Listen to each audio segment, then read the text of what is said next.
menyusun dan membangun filsafat tersendiri yang saya namakan dengan filsafat sintesis mentalisme. Nah, apa yang saya maksudkan dengan mentalisme? Mentalisme memposisikan mentalitas sebagai suatu entitas otonom, dan tidak hanya otonom tetapi juga ada sisi subjek di situ. Artinya ada aku. Jadi masing-masing diri kita itu sebenarnya pusatnya adalah mentalitas. Gitu. Jadi aku ini adalah mentalitas ini.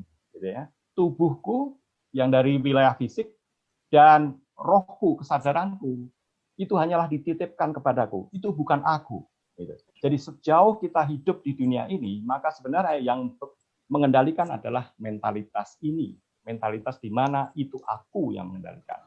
Nah, oleh karena itu maka kemudian fokusnya adalah bahwa pada mentalitas yang ada unsur subjek di situ, ada aku di situ. Nah, oleh karena itu maka kemudian bagaimana cara membangun mentalitas yang kuat, yang sehat, itulah yang menjadi persoalan sehingga nanti kemudian bisa memproduksi sistem nilai budaya yang diharapkan dan juga sikap mental individu.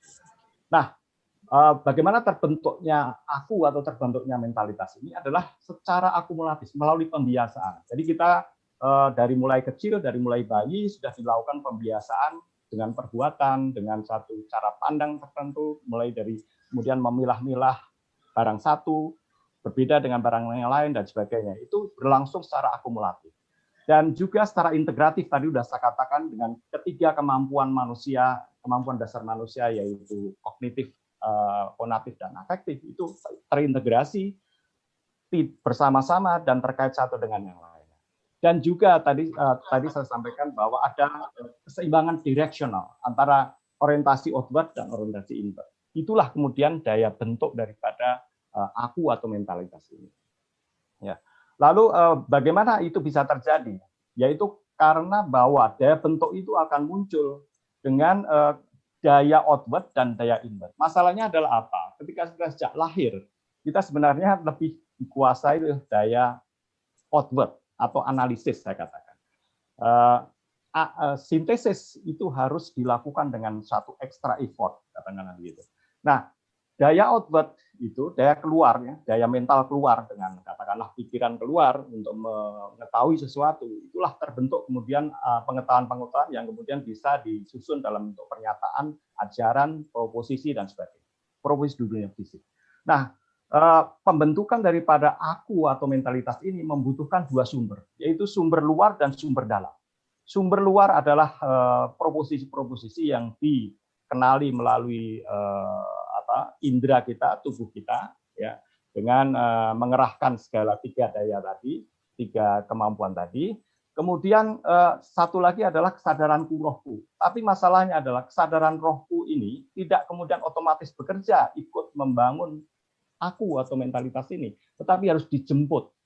Penjemputannya itulah dengan melakukan sintesis proposisi-proposisi atau pengetahuan sehingga kemudian sampai mendekati ke kesadaranku.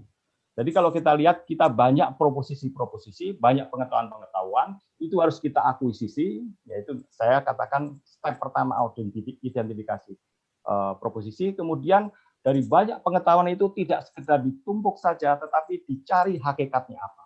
Yaitu dengan cara sintesis lagi, sintesis personal, sehingga sampai kepada yang paling dalam. Suatu proposisi yang paling dalam, yang mendasari proposisi atau pengetahuan-pengetahuan yang sudah kita akuisisi. Dan proposisi yang paling dalam itu kemudian kita identifikasi sebagai aku. Sehingga muncullah sikapku berdasarkan itu. Jadi kita melihat proposisi-proposisi di luar yang nanti akan masuk berdasarkan standar acuan sikap proposisional itu. Suatu sikap yang bisa dinyatakan dalam bentuk proposisi.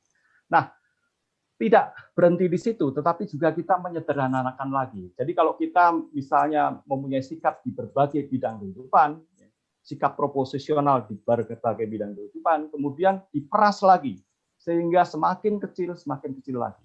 Gitu. Sehingga pada akhirnya kita akan mendekati kesadaranku. Tapi apakah akan mencapainya? Tidak pernah akan mencapainya. Jadi kalau kita lihat dari proposisi-proposisi yang banyak, ilmu pengetahuan kita yang kita akuisisi banyak gitu, pada akhirnya kalau kita melakukan sintesis makin sedikit sampai kepada pernyataan bahwa inilah aku. Dan ketika kita makin lama makin sedikit, kita kemudian menyadari bahwa sebenarnya kita itu bukan apa-apa. Oleh karena itu, maka saya katakan di sintesis terakhir ini adalah identifikasi submisi atau submisi, kepasrahan kepada yang tunggal. Karena pada akhirnya yang banyak itu akan kembali ke yang tunggal. Itulah makanya kemudian saya katakan bahwa itu menjadi satu prinsip dasar bahwa dengan melakukan sintesis maka kita kemudian mendekati yang tunggal. Gitu. Dari banyak yang kita ketahui tapi mendekati ke yang tunggal. Nah, apakah kemudian kita sampai mendekati? Tidak pernah, hanya menghampiri saja, karena kemudian kita dituntut untuk melakukan sintesis lagi karena kebutuhan-kebutuhan fisik kita, sehingga menjadi semakin banyak proposisi-proposisi atau pengetahuan yang kita kemudian harus kumpulkan, harus susun dan sebagainya.